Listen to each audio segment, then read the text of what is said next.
세 번째 이웃사랑의 증거, 원수라도 뭐 하는 거예요? 사랑하는 거. 이것이 바로 이웃사랑의 증거예요. 그럼 이런 삶을 살고 있습니까? 이게 큰 계명이라, 예수님을 믿는 사람들이 이루어야 될 삶의 행동이라 이 말이에요. 계명을 지키래. 무거운 것이 아니래. 교회를 살아나가야 되는데 교회 무너뜨리면 절대 안 된대요. 또 하나님 사랑하는 증거로 이웃을, 여기 보십시다. 이제 2절 요한일서 5장 2절 보십시다. 시작. 우리가 하나님을 사랑하고 그의 계명들을 지킬 때에 이로써 우리가 하나님의 자녀 사랑하는 줄을 아느니라. 자, 그래서 우리가 꼭 이웃을 사랑해야 돼요. 어제 우리가 영화를 봤습니다. 영화 제목이 뭐지? I can only imagine. 자, 자기가 어렸을 때 아버지에 대해서 상상을 했다 이 말이에요. 왜? 학대와 괴롭힘 속에 아버지가 칭호, 아버지를 향한 칭호, 아버지를 향한 미움, 아버지가 죽이고 싶도록 미운 거예요. 어렸을 때 엄청난 막 이 매맞음과 학대, 그리고 엄마를 두들겨 패고 엄마가 집을 나가버릴 수밖에 없었던 그런 상황 속에 아버지가 얼마나 증오스러운지 몰라. 아버지가 몇 번 야구방망이를 들고 이 아버지를 쳐 죽이려고 싶은 마음이 막 이 속에 올라오지만 차마 그러지는 못했다 이 말이에요. 수민아, 어제 영화에 어떻게 봤어? 한번 줄거리를 좀 얘기해. 핵심적인 거를 복음적으로 한번 얘기해봐. 좀 니들 기다려라. 둘이 지은이하고 주희하고 좀 기다려. 자, 잘 생각 좀 해봐. 머리를 많이 굴려봐.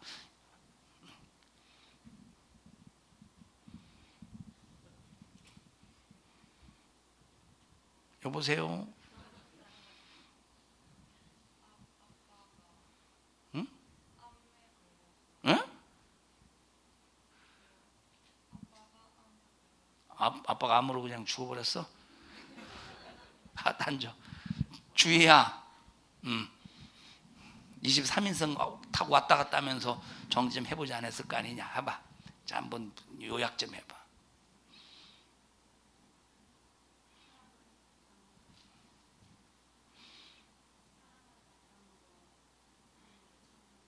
사랑을 바탕으로 하나님께 찬양 올려드렸다고? 올려드려라. 지은아,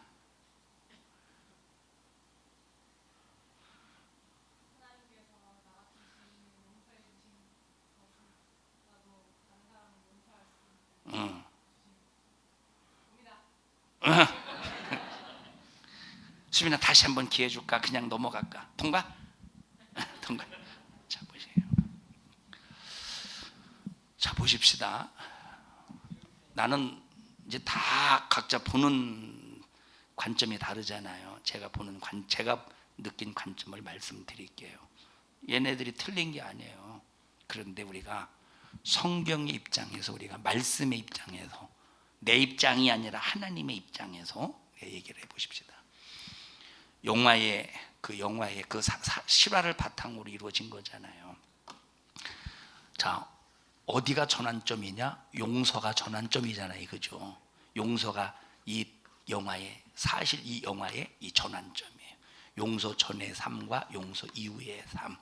그러면 용서하기 전에 이 아들이 아버지를 용서하기 전에 막 미워하고 증오하고 아버지가 죽었으면 좋겠고 요거 하기 전에 이 사람 예수 믿었어요, 안 믿었어요?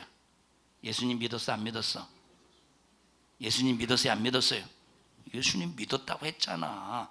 그래서 어떤 여자 가수가 한 노래를 들으면서 이런 어려운 시간들을 이겨냈다고 그랬잖아요. 그러면서 찬양 사역을 하고 다녔다 이 말에, 이 예수님은 용서하기 전에도 찬양 사역을 하고 다녔잖아.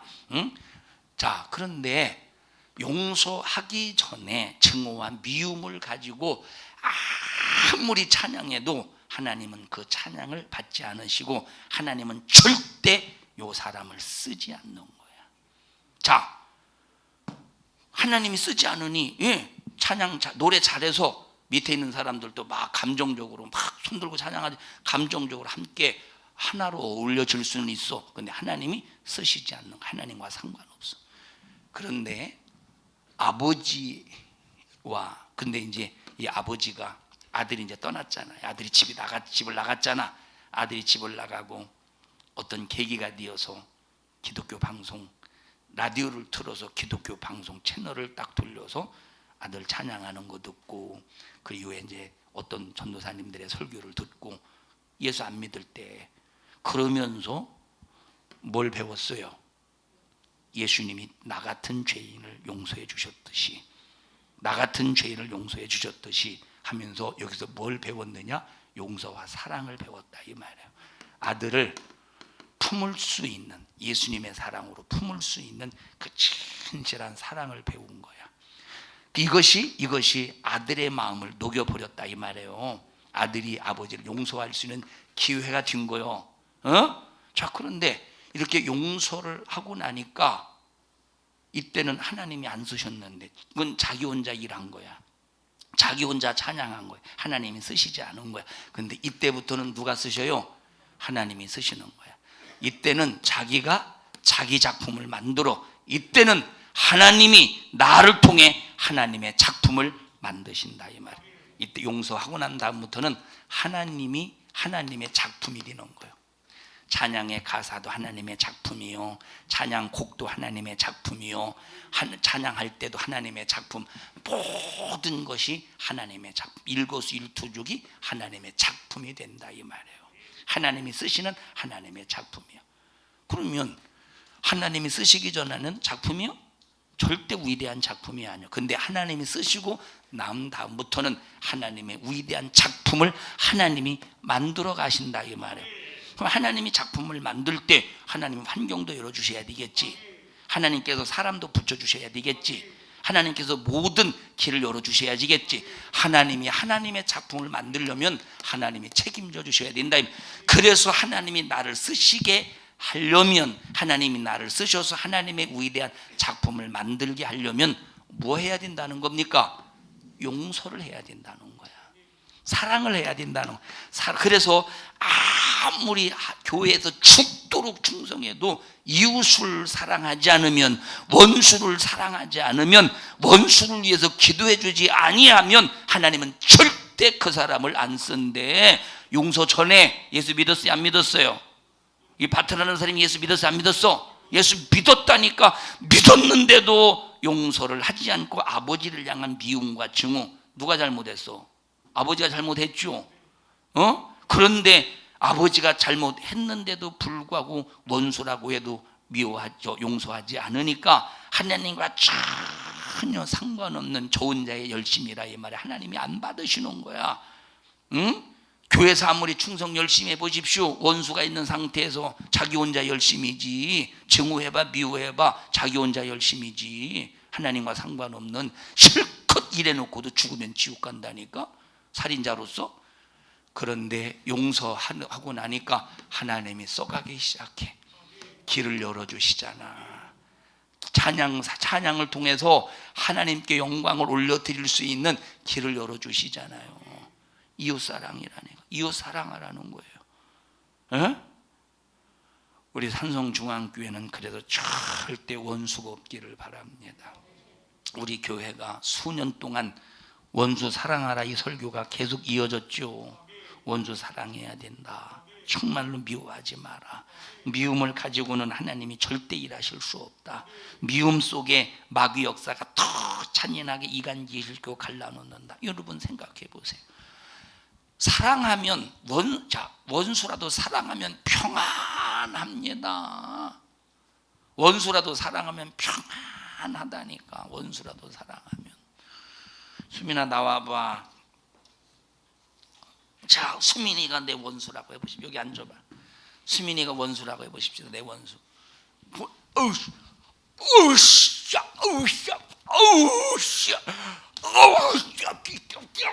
힘들어 안 힘들어?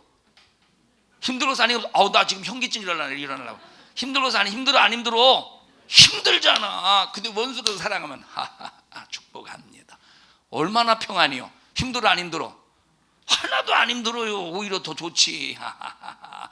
그런데 밤에 잘 때 막 그냥 다리 돌불에 또 걸려가 푹 넘어져서 다리 뭉댕이가 부러져. 참 얼마나 힘들어. 아이 듣나. 그런데 그냥 하나님 축복해 주세요. 얼마나 평안이요. 근데 힘든 일을 마귀가 사로잡으면 힘든 일도 서슴없이 막 밤새, 그러니까 막 힘든데 힘든 줄도 모르고 힘든 일을 하는겨. 밤새도록 막 미워하고 막 보고 미워하고 밤새도록 미워하고 안 보고 보고도 미워하고 안 보고도 미워하고 잠자면서도 미워하고 꿈속에서도 미워하네. 얼마나 힘들겠어. 그러니까 병 생기는 거예요. 혈압 올라오지, 소화 안 되지, 변비 생기지. 그러니까 남 미워하면 예민해져요, 안 예민해져요? 미워하면 자 발음이 안 된다. 혓바닥 좀 막 돌려봐.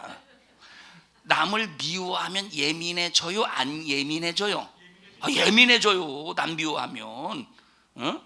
예를 들어서 미워하는 사람이 앞에 싹 지나가봐. 얼마나 예민해져? 그 예민해지니까 예민해져 보시. 여러분 여러분 보십시다. 이게 몸에 이렇게 담석이 이게 예민한 사람들에게 많이 나타난데 보면 예민한. 그러니까 막 온 몸이 온 것이 전부 신경 쓰고 막 그럴 때 이게 질병이 되는 거예요. 그런데 평안해. 질병이 생기겠어? 또 너무 평안하다고 또 늘어져라. 또 이렇게 들어가. 왜? 그러니까 얼마나 힘들어서 원수가 있는 삶은 힘들어요. 갑자기 막 혈압 오르지, 갑자기 승질나지, 뭐 그러지. 참 갑자기 뒷목 얼마나 힘들겠어. 김수생 집사님은 원수 없죠? 예? 그럼요. 우리 김수생 집사님은 얼마나 너그럽게 생기셨습니까? 그러면요. 아니구나, 참 충청도가. 원수 사랑하랴.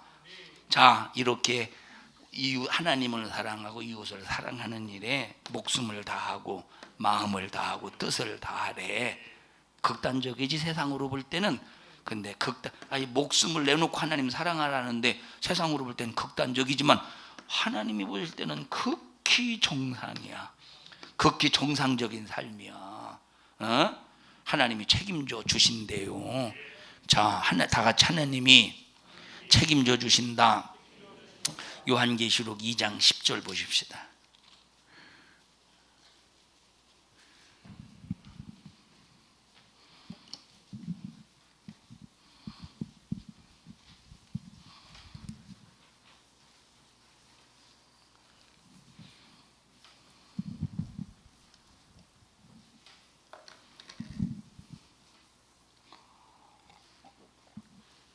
시작. 네가 장차 받을 고난을 두려워 말라. 볼지어다 마귀가 장차 너희 가운데서 몇 사람을 오게 던져 시험을 받게 하리니 너희가 10일 동안 환난을 받으리라. 이게 바로 극단적인 삶 때문에 당하는 환난과 핍박과 고난입니다. 극단적인 삶 때문에. 그런데 네가 시작. 네가 죽도록 충성하라. 그리하면 내가 생명의 면류관을 네게 주리라. 고난 속에서도 너 좌절하지 마. 환난 속에서도 너 환난 속에서도 절대 좌절하지 마. 네가 목숨을 내놓고, 다시 말하면 죽도록, 그럼에도 불구하고 고난 속에도 환난 속에도 죽음의 위협 속에서도 그럼에도 불구하고 죽도록 충성하면 너 죽어도 내가 생명으로 보상해 줄게. 생명으로 보상해 줄게. 그래서 생명의 면류관을 약속하셨다. 예수 때문에 죽어도 극단적인 게 아닙니다. 그래서 우리는 순교가 가장 최고의 영광이라 이 말이에요. 첫째, 이웃 영혼을 위해서 이웃 영혼 살리는 전도가 최고의 영광의 삶이고, 두 번째, 주를 위해서 순교하는 것이 그 다음에 영광적인 거예요. 우리 사랑하는 성도 여러분들여, 세상이 극단적이라 아무리 비아냥거리고 조롱할지라도 여러분은 끝없이 주님 말씀의 길을 따라가는 여러분들이 되시기를 주님의 이름으로 간절히 축원합니다. 예수님께서 베드로를 부르실 때, 야, 내가 너를 사람 낚는 어부가 되게 할 텐데 너 나를 따르라고 하실 때 순간 즉각 지체 없이 계산하지 않고 이 베드로와 안드레는 그물을 버려두고 예수님을 쫓았대요. 세상으로 볼 땐 극단적이지. 아니, 그물을 버려두었대. 아주 그냥 그물을 좀 어떻게 정리를 하든지, 그리고 집에 가서 마누라 나 없어도 잘 애들하고 살아, 바이바이, 인사를 하고 가더라도 가야지. 이게 지금 그냥 현장에서 그물을 버려두고 예수님을 쫓았으니 이게 얼마나 극단적입니까? 자, 요한과 야고보 예수님께서 부르셔도 나를 따로 너 내 제자가 되라 할 때 뭘 버렸대? 부친과 자, 부친을 버렸다 이 말이에요. 배와 부친을 버렸다 이 말이에요. 다시 생계를 버리고 가족을 초월했다는, 얼마나 이것이 극단이 얼마나. 그러나 아무리 세상이 극단적으로 볼지라도 하나님이 책임져 주시는 거예요. 하나님이. 베드로가 얼마나 많은 실수를 했습니까? 그러나 극단적으로 모든 걸 초월하고 예수님을 쫓았던 이런 베드로를 아무리 실수해도 하나님이 책임져 주시는 거예요. 여러분, 예수님을 붙잡으러 온 이제 대제사장들이 보낸 권속들 있잖아요. 권속들, 대제사장들이 보낸 권속들이 예수님을 붙잡아오라고 이들이 뭘 가지고 왔어요? 칼과 몽치를 가지고 왔어. 베드로는 뭘 가지고 있어요? 베드로는 단칼을 가지고, 단칼. 이 말은 단칼에 딱 벤다는 소리가 아니라 긴 칼 차고 다녔겠어. 품속에 짧은 칼을 지니고 다녔겠죠. 그런데 이 권속들은 칼과 몽치를 가지고 올 때 한 사람만 가지고 왔겠어. 이 모든 권속들이 강도를 잡으러 오듯이 왔기 때문에 모든 사람들이 칼과 몽치를 들고 왔지. 여기 제자들 중에 칼을 가진 사람은 베드로밖에 없어요. 그런데 보세요, 베드로가 나서서 아주 예수님을 붙잡으러 온 사람을 그냥 칼을 확 휘둘렀더니, 여러분, 베드로가 숨이나 나와봐. 칼을 빼들어서 생각하는 거죠. 베드로가 수많은 권속 중에 내 저놈의 귀를 내가 자르리라. 가만 있어봐. 이게 그래서 귀를 딱 자르려고 딱 이러고 잘랐겠어요? 휘둘렀는데 귀가 잘려졌겠어요? 휘둘렀는데 귀가 잘려졌을 거 아니에요. 계획 없이 휘둘렀는데. 듣는 게 안 듣는 겨. 야, 23인승 들어? 자, 그러면 보세요. 이런 상황 속에서 베드로가 단칼을 칼을 휘두를 때 말구의 귀가 떨어졌다 이 말이에요.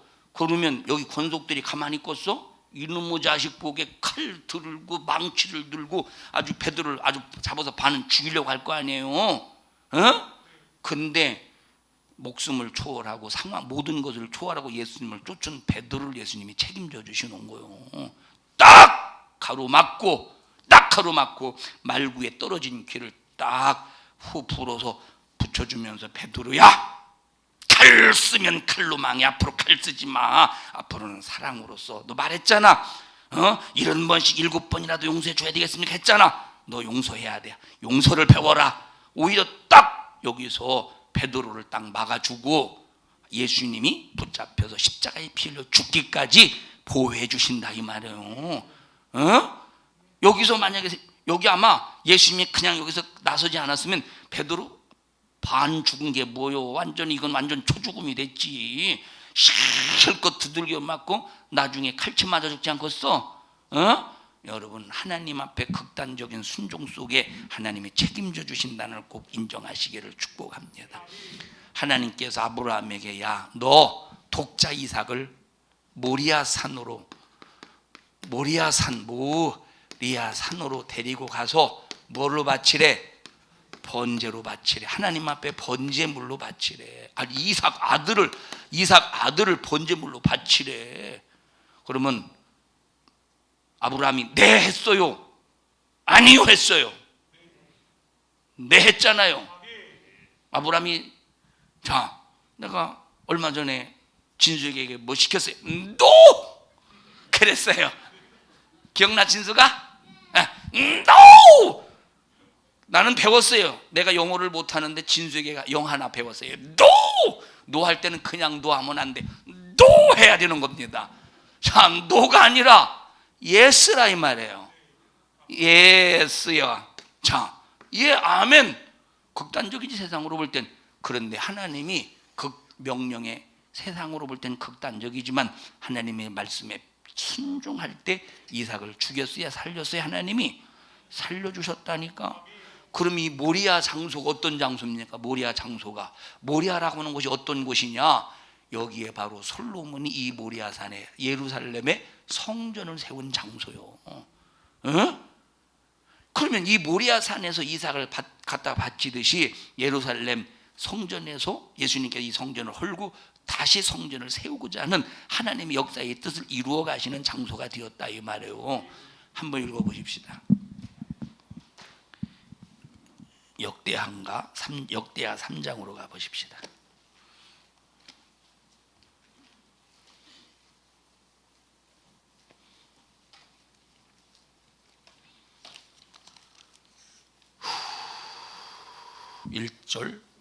역대하 3장 1절 보십시다. 역대하 658페이지 구약성경 658페이지 역대하 3장 1절 역대하 3장 1절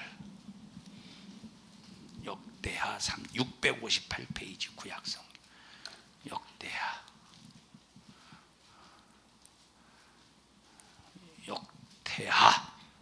3장 1절 시작. 솔로몬이 예루살렘 모리아산에 다시 시작.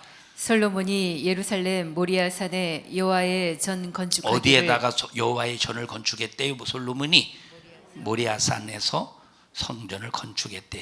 그곳은 시작.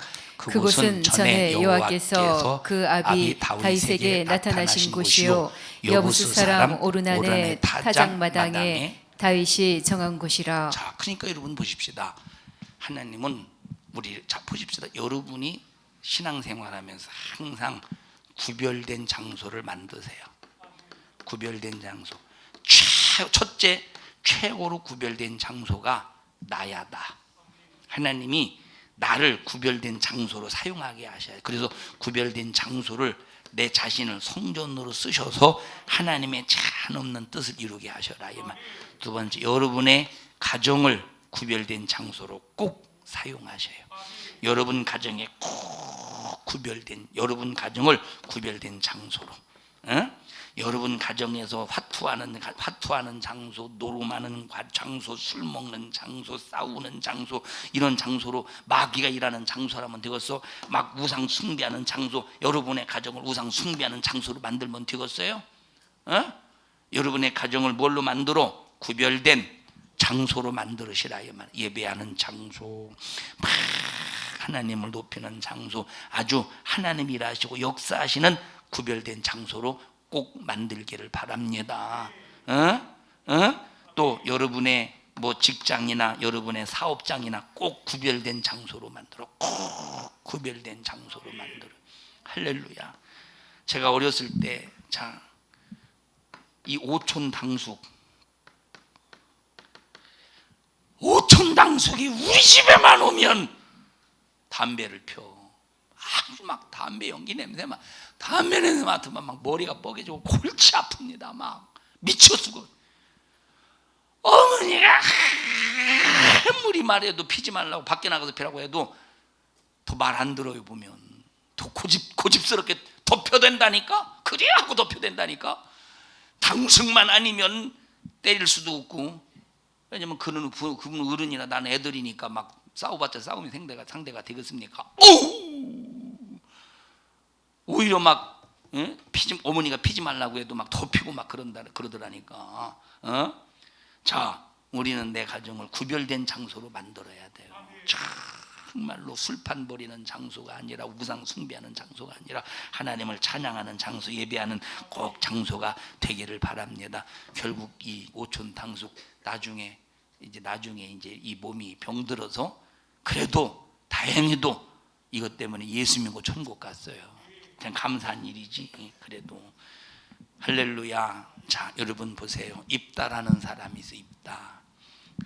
옷을 입다가 아니라 이름이 입다예요. 사사시대 입다. 우리 한번 전부 다 사사기서를 한번 읽어보십시다. 사사기 11장.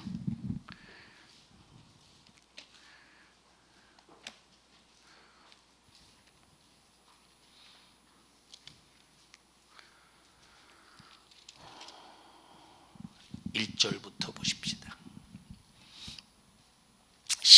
사사기 11장 1절. 우리 380페이지 정도 있어요. 사사기 11장 1절부터 380페이지 정도.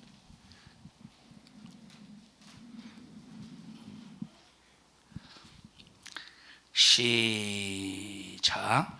길르앗 사람 큰 용사 입다는 기생이 길르앗에게 낳은 아들이었고 길르앗의 아내도 아들들을 낳았더라. 아내의 아들들이 자람의 입다를 쫓아내며 그에게 이르되 너는 다른 여인의 자식이니 우리 아버지 집 기업을 잊지 못할 것이다 한지라. 여기 보세요. 길르앗이라는 사람에게 아들들이 있었어. 하나는 본초의 아들들이고 복수입니다. 아들들이고 하나는 기생을 통한 낳은 아들이 있었다 이 말이에요. 그런데 요 길르앗이 기생을 통해 낳은 아들의 이름이 누구냐? 입다입니다.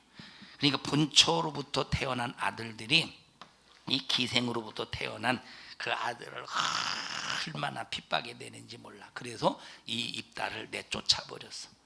내쫓으니까 이 입다가 어디 가서 사느냐면 이스라엘 변방에 가서. 어디서 살아? 이스라엘 변방. 그냥 저 주변 변방에서 산다 이 말이에요. 변방에서. 어디서 살아요? 변방에서 사는 거예요. 자, 3절 보십시다.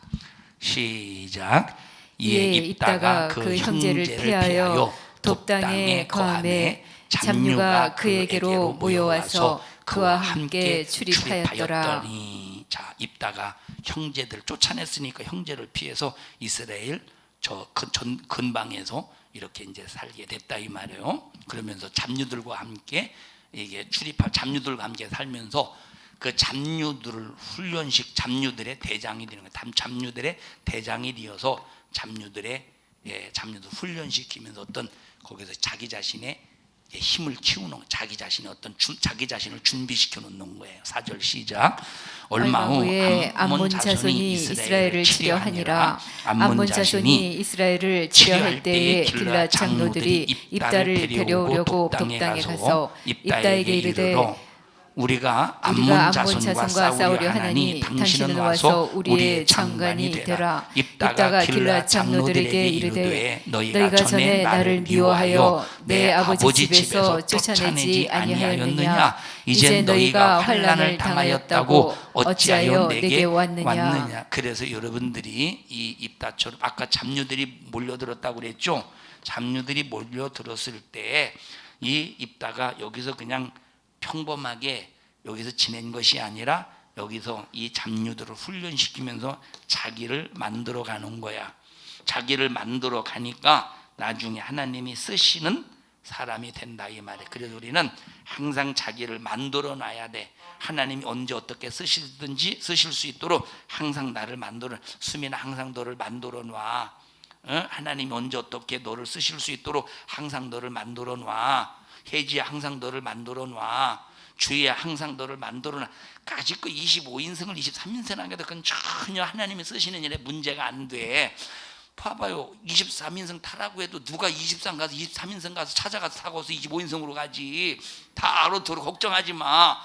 혜지 저 알았어. 저기야 주희야 지은아 하나님이 너를 쓰실 수 있는 사람으로 만들어 놔. 젊었을 때 만들어 놔라 이 말이에요. 마귀 잡녀들과 함께 만들어 놨다니까 포기하지 않고. 그러니까 나중에 암몬 사람들이 이스라엘을 괴롭힐 때 와서 장로들이 와서 싸워달라고 우리의 장관이 되려고 요청한다 이 말이에요. 칼자루 누가 잡았어? 과거에는 이 아들들이, 본처의 아들들이 칼자루를 잡고 있었는데 지금은 누가 잡았어? 입다가 칼자루를 잡았다니까. 하나님께서는 순간이 되면 칼자루를 잡게 하신다 이 말이에요. 그때를 위하여 준비하는 여러분들이 우리 교회가 되기를 바랍니다. 자, 그 다음에 몇 절이에요? 8절입니다. 8절 시작. 길르앗 장로들이 입다에게 대답하되 이제 우리가 당신을 찾아온 것은 우리와 함께 가서 암몬 자손과 싸우게 하려 함이니 그리하면 우리 길르앗 모든 거민의 머리가 되리라. 입다가 길르앗 장로들에게 이르되 너희가 나를 데리고 본향으로 돌아가서 암몬 자손과 싸우게 할 때에 만일 여호와께서 그들을 내게 붙이면 내가 과연 너희 머리가 되겠느냐. 무조건 가서 싸우는 게 아니라 내가 승리하게 되면 내가 이스라엘의 머리가 되도록 세워줄래?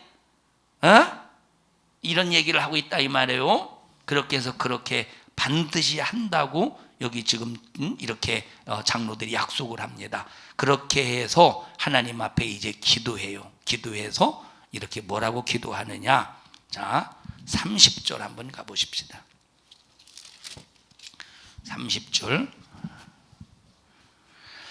30절 시작. 그가 여호와께 서원하여 가로되 주께서 과연 암몬 자손을 내 손에 붙이시면 내가 암몬 자손에게 평안히 돌아올 때에, 다시 말하면 이기고 돌아올 때에, 암몬을 무너뜨리고 이기고 돌아올 때, 그 다음에 누구든지 시작. 누구든지 내 진문에서 나와서 나를 영접하는 그는 여호와께 돌릴 것이니 내가 그를 번제로 드리겠나이다. 자, 여기 아브라함이 하나님께서 아브라함에게 아들 이삭을 번제물로 바쳐라 모리아산으로 데리고 와서라고 할 때 하나님의 극단적인 명령에 순종했죠. 자, 여기 입다는 하나님 앞에 극단적으로 서원했죠. 하나님 앞에 극단적으로 서원했어. 승리케 하시면 극단적으로 서원했어요. 이렇게 서원을 했는데 승리했어요, 안 승리했어요? 승리했으면 극단적으로 서원을 했을지라도 어떻게 하래? 순종해야 되는 거야. 자, 여기 가장 먼저 나온 승전구를 듣고 가장 먼저 나온 사람을 하나님 앞에 번제물로 바친대. 근데 누가 소구를 치며 나왔어요? 무남 동령 외동딸이 소구를 치며 승전하고 돌아온 아버지를 환영하기 위해서 나온다 이 말. 참 멀리서 저게 누구냐? 종이냐? 딸이냐? 봤더니 종년이면 좋았을 텐데 딸년이네. 무남동료. 얼마나 가슴이 미어지었어요. 그러나 극단적인 서원을 했을지라도 하나님 앞에 잡아 바치는 거예요. 그렇다고 지금 하나님 내 자식을 바치겠습니다, 아주 그냥 번제물로 바치겠습니다, 그런 서원하지 마세요. 지금은 예수의 피가 우리의 목숨을 대신했기 때문에 딸 잡아 바치는 소원, 이때는 하나님 책임져 주셔서 지금은 딸 잡아 바친다고 책임 안 져줘요. 살인자가 돼서 감옥 가야지. 힘들어라. 듣고 계세요? 자, 여기서 말하는 게 뭐예요? 딸 잡아 바치라는 소리가 아니야. 딸을 소원 예물로 드리라는 소리가 아니야. 여기서 뭡니까? 여기서는 하나님 앞에 성령의 감동 속에서 극단적인 소원을 할지라도, 해로울지라도 하나님 앞에 소원한 것은 순종하라는 거예요. 반드시 이루라는 거야. 자, 읽어보십시다. 그 다음에 자, 34절 보십시다. 시작. 입다가 미스바에 돌아와 자기 집에 이를 때에 그 딸이 소고를 잡고 춤추며 나와서 영접하니 이는 그의 무남 동료라. 입다가 이를 보고 자기 옷을 찢으며 가로되 슬프다 내 딸이여 너는 나로 참담케 하는 자요 너는 나를 괴롭게 하는 자 중에 하나이로다.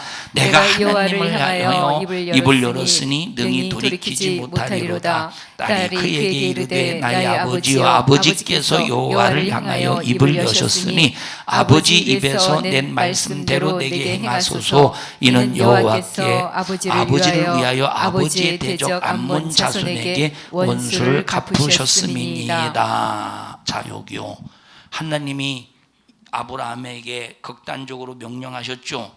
그런데 그 극단적인 명령 앞에 순종했어요. 입다가 하나님 앞에 극단적으로 소원했죠. 극단적으로 소원한 이것이 자기 딸이여 봤더니 나중에 보니까 얼마나 가슴이 찢겨지겠어. 그런데도 하나님 앞에 소원한 것은 해로울지라도 갚았다 이 말이에요. 그런데 이것은 손해가 아니야. 결국 하나님이 책임져 주시고 축복해 주시고 함께 하신다 이 말. 지금은 딸이나 자식 갖다 번제물로 바치면 안 돼. 지금 번제물의 시대가 아니니까 예수의 피로 우리의 목숨을 생명을 대신하셨다 이 말이에요. 목숨을 대신했기 때문에 아셨어요? 자, 저건 할 수 있겠지. 하나님, 내가 내 자식을 주의 종으로 그건 할 수 있겠지. 그건 할 수. 근데 이 목숨을 막 이걸 찢어가지고 막 그건 감옥 가야 돼요. 아셨어요? 자, 여기서 말하고자 하는 것은 첫 번째, 하나님이 극단적인 명령 앞에서도 극단적으로 순종해라. 극단적인 소원 앞에서도 우리가 하나님의 극단적인 소원을 앞에 했어도 뭐 해라? 그 소원을 갚아라 이 말이에요. 안 그러면 절대 안 된다는 거예요. 그러면 반드시 하나님이 책임져 주실 것을 약속하고 계시다 이 말이에요. 요한계시록 7장 읽어보십시다. 하나님이 책임져 주시는 부분, 요한계시록 7장 17절.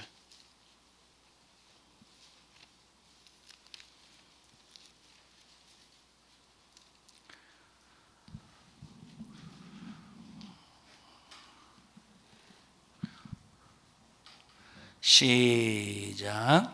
이는 보좌 가운데 계신 어린 양이 저희의 목자가 되사 생명수 샘으로 인도하시고 하나님께서 저희 눈에서 모든 눈물을 씻어 주실 것임이라.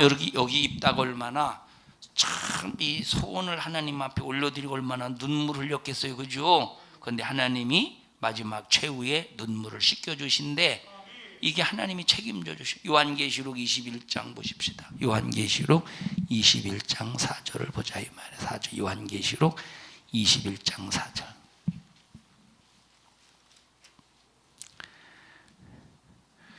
시작.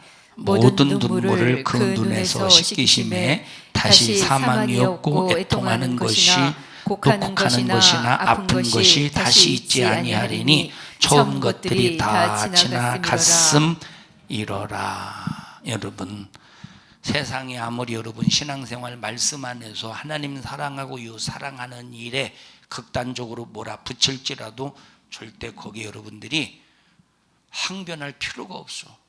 그 사람들의 말을 대꾸할 필요가 없어요. 그냥 우리는 가면 되는 거예요.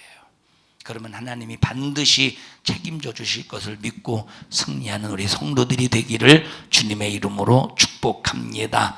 합심하여 통성으로 기도할 때 주여, 세상이 아무리 극단적으로 몰아세울지라도 우리는 하나님 말씀에 의지하여 하나님 사랑하게 하시고 이웃 사랑하게 하옵소서.